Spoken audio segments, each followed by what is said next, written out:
দুর্ঘটনা থেকে বেঁচে গেলেও হাসপাতালে গিয়ে শেষ সুরক্ষা হলো না, আবার ভুল চিকিৎসা মৃত্যু হলো এক স্কুল পড়ুয়া ছাত্রের।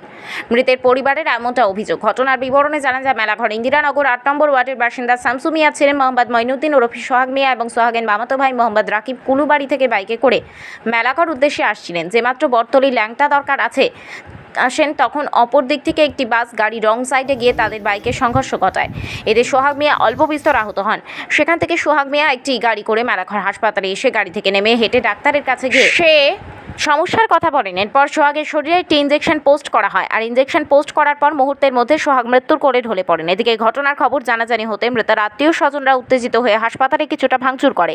এরপর মেলাঘর থানার পুলিশ ঘটনাস্থলে অতিরিক্ত সিআরপিএফ বাহিনী নিয়োগ করেন। মৃতার পরিবারের অভিযোগ, ডাক্তারের ভুল চিকিৎসায় সোহাগের মৃত্যু হয়েছে। মৃত পরিবারের লোকজন চিকিৎসকের শাস্তির দাবি জানিয়েছে। আমার ভাতিজা মঈনুদ্দিন উর্ফে সোহাগ মাধ্যমিক পরীক্ষা দিছে। তে কুলুবাড়ি তার আত্মীয় বাড়ির থেকে বাইক নিয়ে আসার পথে মেলাঘর ইন্দিরানগর কলোনি এবং ল্যাংড়া দরকার মাঝখানে একটা বাসের থেকে বাঁচার জন্য একটা বাসের সাথে তার মানে একটা সংঘর্ষ হয়ে গেছে। এমন অবস্থাতেই মানে সাইড কেটে গেছে। করার পরেতেই সঙ্গে সঙ্গে তারে মেলাঘর হসপিটালে আনছে।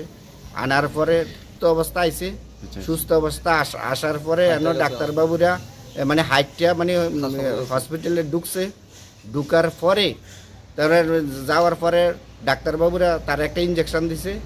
তার ভুল চিকিৎসা তার উপরে হয়েছে। ইঞ্জেকশন দেওয়ার কতক্ষণ পরে সে তার মৃত্যুবরণ করছে এবং ডাক্তারের পুরো নেগলিজেন্ট এখানে দেখাইছে যে তার মানে ভুল চিকিৎসা মানে সে এখানে মারা গেছে। আর এই ঘটনার মানে প্রত্যক্ষ দোষীরা দেখছে যে সে ঘটনার পরও মানে বাঁচার জন্য সে হসপিটালে নিজে অন্য গাড়ি দিয়া মানে গিয়েছিল। যাওয়ার পরও সেখানে ডাক্তারের কারণে আজকে কিন্তু আমার এই ভাতিজা মারা গেছে।